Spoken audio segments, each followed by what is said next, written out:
ஏன்னா தங்கத்தோட விலை வந்து ஜென்ரலா எப்பெல்லாம் வார் அனௌன்ஸ்மெண்ட் வருதோ அப்பெல்லாம் என்ன பண்ண ஆரம்பிக்கும், ரேட் ஏற ஆரம்பிக்கும். அது எந்த வகையாக இருந்தாலும் சரி. அப்போ உலக லெவல்ல வந்து டிமாண்டும் வந்து அதிகமாக இருக்குது.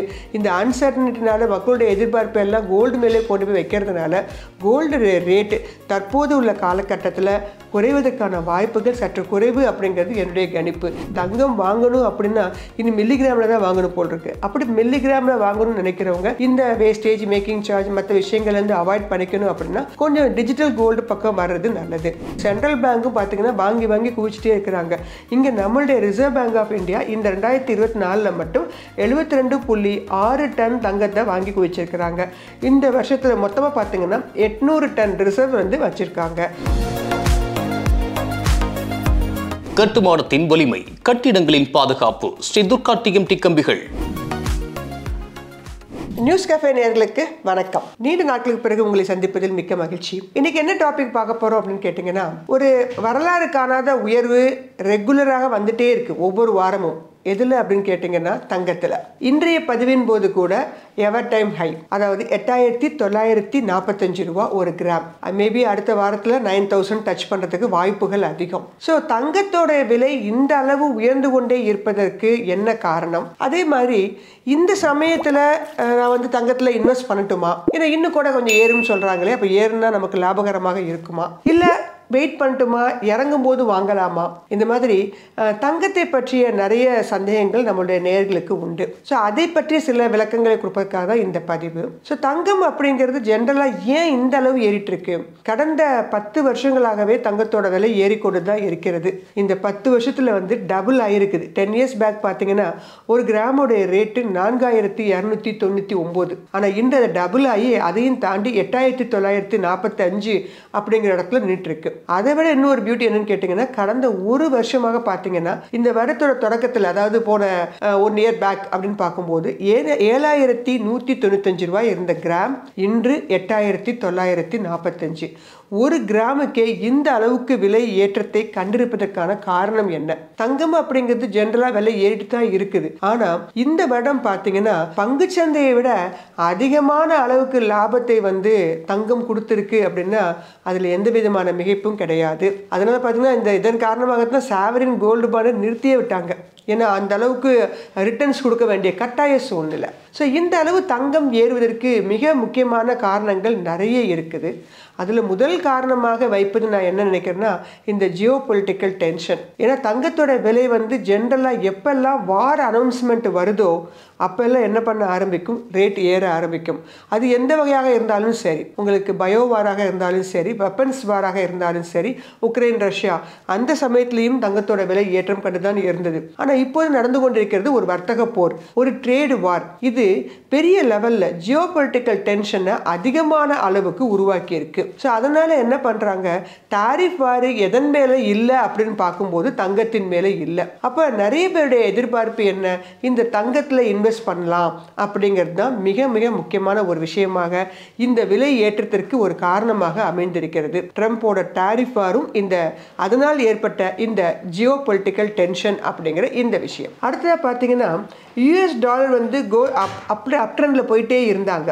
அப்படி அப்ட்ரெண்டில் யூஎஸ் டாலர் போயிட்டே இருக்கும்போது கோல்டு ரேட் உங்களுக்கு என்ன ஆகும், கொஞ்சம் இறங்கும். அதே சமயம் வேல்யூ ஆஃப் ருப்பி வந்து என்ன ஆயிருக்கு, இப்போ இன்க்ரீஸ் ஆக ஆரம்பிச்சிருக்கு. அதுவும் உங்களுக்கு வந்து கோல்டு ரேட் வந்து டவுன் ஆகிறதுக்கு ஒரு வாய்ப்பாக இருக்கும். இந்த இன்ட்ரெஸ்ட் ரேட் வந்து எப்பெல்லாம் உங்களுக்கு அதிகமாயிட்டே போகுதோ அல்லது இன்ட்ரெஸ்ட் ரேட்டுடைய மாற்றங்கள் அப்படிங்கிறது கோல்டுடைய ரேட்டில் உலக லெவலில் வந்து ஒரு தாக்கத்தை உண்டு பண்ணும். இதெல்லாம் வந்து ஒரு மிக முக்கியமான காரணம் அப்படின்னு நம்ம சொல்லலாம். அதே மாதிரி பார்த்தீங்கன்னா இந்த டாரிஃப் வாரில் யூஎஸ் 125% டாரிஃப் வார் கொடுத்தாங்க, சைனா 145 டாரிஃப் வார் கொடுத்துருக்காங்க. இதெல்லாம் எங்கே வந்து அதிகமான அளவுக்கு வந்து பாதித்ததுன்னு கேட்டிங்கன்னா பங்குச்சந்தையை அதிகமான அளவுக்கு பாதித்தது. யூஎஸ் மார்க்கெட்டுன்னு இல்லாமல் ஏஷியன் மார்க்கெட்டு, நம்மளுடைய பங்குச்சந்தை எல்லாவற்றிலையுமே ஒரு இறக்கத்தை உண்டு பண்ணியது. எப்பொழுதெல்லாம் பங்குச்சந்தை அதிகமான அளவுக்கு இறக்கத்தை கண்டு கொண்டிருக்கிறதோ அப்போ எல்லாம் கோல்டு அப்படிங்கிறது ஒரு ஏற்றமிகும் ஒரு பொருளாகத்தான் இருந்து கொண்டே இருக்குது. இது ஜென்ரலாக நடக்கிறது தான். இந்த முறையும் அதான் நடந்துட்டு வருது. இந்த ட்ரெண்ட் அப்படிங்கிறது நீடிக்குமா அப்படின்னு கேட்டிங்கன்னா இன்னும் சிறிது காலத்திற்கு கண்டிப்பாக நீடிப்பதற்கான வாய்ப்புகள் உண்டு. ஏன்னா ட்ரம்ப்போட டாரிஃப் பாரை என்ன பண்ணி வச்சிருக்காரு, ஒரு 90 டேஸ்க்கு பாஸ் பண்ணி தான் வச்சிருக்காரு. இன்னும் கிளியரான ஐடியாஸ் எதுவும் கொடுக்கல. கொஞ்சம் ஒரு 1 மந்த்துக்கு அமைதியாக இருப்பாங்க, அவ்வளோதான். ஆனால் கிளியர் கட் ஐடியா வராத பட்சத்தில் எல்லாருடைய எதிர்பார்ப்பு அந்த கோல்டு மேலே தான் இருக்கும். அதனால் கோல்டு அப்படிங்கிறது வெகு விரைவில் ஒரு கிராம் உங்களுக்கு 10,000 அப்படிங்கிற, அதாவது நான் பேசிட்டு இருக்கிறது வந்து 22 கேரட் 24 கேரட் வந்து கிட்டத்தட்ட வந்து அதை விட அதிகமாகவே போயிட்டு இருக்குது. நான் பேசிட்டு இருக்க எல்லாமே வந்து 22 கேரட், நம்ம ஆபரணமாக வாங்குறோம் இல்லையா, அந்த தங்கத்தை பற்றி பேசிட்டு இருக்கேன். ஸோ ஒரு கிராம் அப்படிங்கிறது ஒரு 10,000 அப்படிங்கிற இடத்தை அடைவதற்கான வாய்ப்புகள் உண்டு அப்படின்னு கணிச்சிருக்கிறாங்க. ஏன்னா உலக லெவலில் வந்து பார்த்தீங்கன்னா தற்போது வந்து 3,300 அப்படிங்கிற இடத்துல அவுன்ஸ் வந்து போயிட்டு இருக்கு. 3,500 பர் அவுன்ஸ் வந்துடும் அப்படிங்கிற மாதிரி ஒரு நிலைமை வரக்கூடும் அப்படின்னு கணிச்சிருக்காங்க. அப்போ உலக லெவலில் வந்து டிமாண்டும் வந்து அதிகமாக இருக்குது. இந்த அன்சர்டனிட்டினால மக்களுடைய எதிர்பார்ப்பு எல்லாம் கோல்டு மேலே கொண்டு போய் வைக்கிறதுனால கோல்டு ரேட்டு தற்போது உள்ள காலகட்டத்தில் குறைவதற்கான வாய்ப்புகள் சற்று குறைவு அப்படிங்கிறது என்னுடைய கணிப்பு. ஏன்னா அடுத்து வந்து பார்த்தீங்கன்னா ஃபெஸ்டிவல் சீசன், அக்ஷய திருதை, இந்த மாதிரிலாம் இருக்கும்போது, ஒரு மேரேஜ் சீசன் இதெல்லாம் இருக்கும் போதும் கூட எவ்வளோதான் விலை அதிகமாக இருந்தாலும் சரி, ஒரு கட்டாய சூழ்நிலை தங்கம் வாங்கணும் அப்படிங்கும்போது அப்போ அந்த இடத்துல என்ன பண்ண ஆரம்பிப்பாங்க, கொஞ்சம் வாங்குவதற்கு ஆரம்பிப்பாங்க. அதனால் தங்கத்துடைய போக்கு அப்படிங்கிறது எப்போ வந்து உங்களுக்கு ரிவர்ஸில் வர ஆரம்பிக்கும் அப்படின்னு கேட்டிங்கன்னா, எப்போ ஷேர் மார்க்கெட்டெல்லாம் உங்களுக்கு ஒரு அப்ட்ரெண்டில் வர ஆரம்பிக்குதோ அப்போ தான் என்ன பண்ண ஆரம்பிக்கும், தங்கம் சற்று கொஞ்சம் ஓய்வெடுத்து கொஞ்சம் இறங்கத்துக்கு ஆரம்பிக்கும். அது வரைக்கும் தங்கத்தில் பெரிய லெவலில் நீங்கள் இறக்கத்தை எதிர்பார்ப்பது அரிது. அப்படியே உங்களுக்கு தங்கம் இறங்கி வந்தால் கூட இன்னும் ஒரு பீக் ஒரு 10,000 வரைக்கும் போய் அதுக்கப்புறமா வேணால் திரும்பி ரிவர்ஸ் வரும். ரிவர்ஸ் வந்துச்சுன்னா மறுபடியும் இந்த 4,000 5,000 வருமா, வாய்ப்பே இல்லை. ரிவர்ஸ் வந்தால் கூட ஒரு 8,000 வரைக்கும் வந்தாலே அது ஒரு பெரிய விஷயமாக அப்போது பார்க்கப்படும். ஏன்னா அந்த இடத்துல வந்தோன்னா மறுபடியும் டிமாண்ட் ஜோன் கிரியேட் ஆகும், திருப்பி வாங்க ஆரம்பிச்சிருவாங்க. ஸோ அதனால் தற்போது உள்ள நிலைமையில் தங்கம் கொஞ்சம் ஏறுவதற்கான வாய்ப்புகள் உண்டு.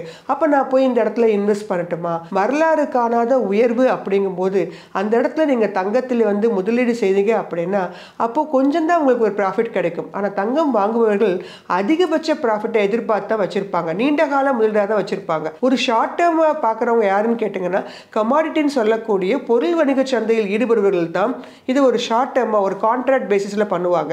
ஆனால் ஆபரணமாகவோ அல்லது காயின்ஸாகவோ வாங்குறவங்க எல்லாருமே எந்த லெவலுக்கு வச்சிருப்பீங்க, ஒரு வருஷம் 2 வருஷம் 5 வருஷம் இல்லை 10 வருஷம் கூட வச்சுருக்கவங்களாம் இருக்கிறோம். அப்படி இருக்கும்போது ஒரு ஷார்ட் டேர்ம் பெனிஃபிட்டுக்காக நான் இந்த இடத்துல வாங்குறேன் அப்படின்னா தாராளமாக வாங்கலாம். ஆனால் ஒரு லாங் டேர்ம் பெனிஃபிட்டுக்காக நான் இந்த இடத்துல போய் நான் அதுவும் பல்காக வாங்க போகிறீங்க அப்படின்னா கொஞ்சம் யோசிப்பது நல்லது. ஏன்னா ஒரு 10,000 அப்படிங்கிற இடத்துக்கு போயிட்டு என்ன பண்ணும், மார்க்கெட் எப்படி பங்குச்சந்தை ஆல் டைம் பீக்கு போன பிறகு சற்று இறக்கத்தை சந்திச்சது இல்லையா, அதே மாதிரி தான் கோல்டு, அதே மாதிரி தான் தங்கம் என்பது ஒரு ஆல் டைம் இடத்தை வந்து அடைய ஆரம்பிச்சிருக்கு. ஒவ்வொரு நாளுமே ஒரு ஆல் டைம் பீக். ஆனால் ஒரு சர்டன் ஸ்டேஜில் அங்கே என்ன ஆக ஆரம்பிக்கும், கன்சல்டேஷன் ஆக ஆரம்பிக்கும். ஏன்னா இங்கே வாங்கினவங்க எல்லாரும் என்ன பண்ண ஆரம்பிப்பாங்க, விற்கிறதுக்கான ஒரு சூழ்நிலைக்கு வருவாங்க. அப்படி விற்கும்போது என்ன ஆகும், அந்த இடத்துல செல்லிங் ஜோன் அப்போ சற்று கொஞ்சம் இறங்கும். அதனால் நீண்ட கால முதலீடாக பார்த்து இல்லை அதிகபட்ச ரிட்டர்ன்ஸை எதிர்பார்த்து காத்திருப்பவர்கள் தங்கத்தை இந்த இடத்தில் முதலீடு செய்வது அப்படிங்கிறது கொஞ்சம் யோசிச்சு பண்ணுங்க. இல்லை நான் பரவாயில்ல நான் வாங்குறேன் அப்படின்னா கூட பல்கா ஒரு 10 கிராம் வாங்க வேண்டிய இடத்துல 5 கிராம் வாங்கலாம், இல்லை ஒரு 20 காயின்ஸ் வாங்க வேண்டிய இடத்துல 10 காயின்ஸ் வாங்கலாம். இன்னும் கொஞ்சம் இறங்க கூட வாங்கிட்டு போகலாம். அல்லது இந்த இடத்துல இருந்து கொஞ்சம் ஏறிச்சுன்னா அந்த 10 காயின்ஸுக்கான லாபம் உங்களுக்கு உண்டு. ஸோ நீண்ட கால அடிப்படையில் பார்க்குறவங்க கொஞ்சம் நிதானித்து இந்த இடத்துல வாங்குறது நல்லது. பட் ஷார்ட் டேர்ம் பெனிஃபிட்ஸ்க்காக வாங்குறவங்க ஒரு 1 மந்த் 2 மந்த் கான்ட்ராக்ட் பேசிஸில் வாங்குறவங்க இந்த இடத்துல வாங்கலாம். ஏன்னா தங்கம் இன்னும் சற்று ஏறுமுகமாகத்தான் இருக்கும். இந்த டாரிஃப் வாரெலாம் செட்டில்மெண்ட் ஆன பிறகு தான் உங்களுக்கு ஓரளவு மறுபடியும் இறக்கத்தை சந்திப்பதற்கான வாய்ப்புகள் உண்டு. அதனால் தங்கத்தை எப்போதுமே நான் நம்ம நேரில் சொல்லியிருக்கேன், ஆபரணமாக வாங்கி குவிக்காமல் என்ன பண்ணுங்க, காயின்ஸாகவும் வாங்காமல் பிஸ்கட்ஸாக கொஞ்சம் வாங்குறதை அவாய்ட் பண்ணுங்க. ஏன்னா ஆர்பிஐ நிறைய ரூல்ஸ் கொண்டு வந்திருக்காங்க, பிஸ்கட்ஸுக்கெல்லாம் உங்களுக்கு வந்து லோன் கிடைப்பதற்கான வாய்ப்புகள் கம்மி அப்படின்னு சொல்லிட்டு. ஸோ அதனால் பிஸ்கட்ஸாக வாங்காமல் ஆபரணமாக வாங்கும்போது அங்கே உங்களுக்கு வேஸ்டேஜ், மேக்கிங் சார்ஜ் அதுலேயும் நிறைய வந்து உங்களுக்கு என்ன ஆகும், நிறைய பணம் வீணாக போயிடும். ஸோ அதனால் ஆபரணமாக வாங்காமல் கொஞ்சம் காயின்ஸாக வாங்குறவங்க வாங்கலாம். அப்படி இல்லாத பட்சத்தில் நிறைய உங்களுக்கு டிமெட் ஃபார்மேட்டில் ஃபிசிக்கல் கோல்டு இல்லாமல் டிஜிட்டல் கோல்டாக gold ETF, gold mutual fund அந்த மாதிரிலாம் இருக்குது இல்லையா? ஸோ சிறுக சிறுக நம்ம வாங்கலாம். இறங்குனாலும் நம்ம வாங்கிட்டு வரலாம், ஏறும்போது அதுக்கான லாபத்தை நம்ம வந்து பெறலாம். 1 மில்லிகிராம் அளவுக்கு நீங்கள் வாங்கலாம். ஏன்னா இப்போ 1 கிராம் என்பதே இந்த அளவுக்கு போயிடுச்சு. அதே தங்கம் வாங்கணும் அப்படின்னா இனி மில்லிகிராமில் தான் வாங்கணும் போல் இருக்கு. அப்படி மில்லிகிராமில் வாங்கணும்னு நினைக்கிறவங்க இந்த வேஸ்டேஜ், மேக்கிங் சார்ஜ், மற்ற விஷயங்கள்லேருந்து அவாய்ட் பண்ணிக்கணும் அப்படின்னா கொஞ்சம் டிஜிட்டல் கோல்டு பக்கம் வர்றது நல்லது இல்லையா? காயின்ஸாக வாங்கி வைக்கிறது எப்பொழுதுமே நல்லது.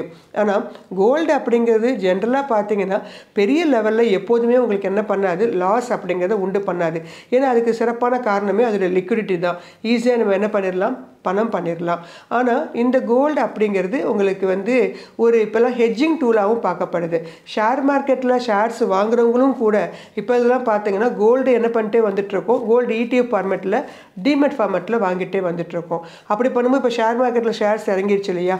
இந்த கோல்டு நம்ம ஒருவேளை வாங்கி வச்சுருந்தோம்னா நம்மளுடைய போர்ட்ஃபோலியோ என்ன பண்ணாது, இறங்காது. ஸோ ஒரு ஹெட்ஜிங் டூலாகவும் பார்க்கப்படுறதுனால இந்த கோல்டு ETFலையும் மக்கள் அதிகமான அளவுக்கு இன்வெஸ்ட் பண்ண ஆரம்பிச்சிட்டாங்க. அதுவும் இந்த கோல்டு ரேட் ஏறதுக்கு ஒரு மிக முக்கிய காரணமாக அமைஞ்சிருக்குது. அது மட்டும் அல்லாது சென்ட்ரல் பேங்க்கும் பார்த்தீங்கன்னா வாங்கி வாங்கி குவிச்சிட்டே இருக்கிறாங்க.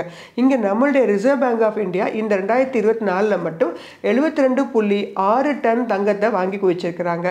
இந்த வருஷத்தில் மொத்தமாக பார்த்தீங்கன்னா 800 டன் ரிசர்வ் வந்து வச்சிருக்காங்க. ஸோ இதெல்லாமே கூட இந்த தங்கம் வந்து வேகமாக விலை ஏறுவதற்கான ஒரு வாய்ப்புகளாக அமைஞ்சிட்டே வருது அப்படின்னு சொல்லலாம். அதனால தங்கம் வாங்குறது அப்படிங்கிறது எப்போதுமே வந்து ஒரு லாபகரமான ஒரு விஷயம்தான். ஆனால் அதை எந்த இடத்துல வாங்குறோம் அப்படிங்கிறது மிக முக்கியம். ஆனால் மக்கள் பேனிக் ஆகாமல், ஏன்னா கிராம் அப்படிங்கிறது கண்டிப்பாக ஒரு 10,000 வரைக்கும் ஒரு போவதற்கான வாய்ப்புகள் அடுத்த ஓரிரு மாதங்கள்லேயே வந்துடும் போல் இருக்குது. ஏறுற வேகத்தை பார்த்தா அந்த மாதிரி தான் இருக்குது. பட் ஆனால் இப்போ தான் வந்து பார்த்தீங்கன்னா ஷேர் மார்க்கெட்டில் கொஞ்சம் ஃபாரின் இன்ஸ்டிடியூஷனல் இன்வெஸ்டர்ஸ் எல்லாம் வந்து வாங்க ஆரம்பிச்சிருக்காங்க. அதன் காரணமாக மார்க்கெட் கொஞ்சம் எழுந்திருக்க ஆரம்பிச்சிருக்கு. இதெல்லாம் கூட வந்து கொஞ்சம் அந்த சைடு பார்த்தீங்கன்னா உங்களுக்கு கோல்டு இறங்குவதற்கு ஒரு சின்ன வாய்ப்பாக இருந்த போதிலும் கூட நம்மளுடைய மக்கள் அட்சய திருதி, ஃபெஸ்டிவல் சீசன் இந்த மாதிரி விஷயங்கள்னால மறுபடியும் அந்த இடத்துல வாங்கிட்டே இருக்கிறதுனால தான் இறங்கத்துக்கு வாய்ப்பே இல்லாமல் அது என்ன பண்ணிட்டே இருக்குது, ஏறிக்கொண்டே இருக்கிறது. எனவே தங்கம் என்பது நீண்ட கால அடிப்படையில் வாங்குறவங்களுக்கு இந்த சமயத்தில் கொஞ்சம் பொறுத்திருந்து வாங்குங்க. குறுகிய காலத்தில் வாங்குறவங்களுக்கு இந்த சமயத்தில் வாங்குறது ஒரு நல்ல லாபத்தை கணிசமாக பெற்றுத்தரும். நன்றி, வணக்கம்.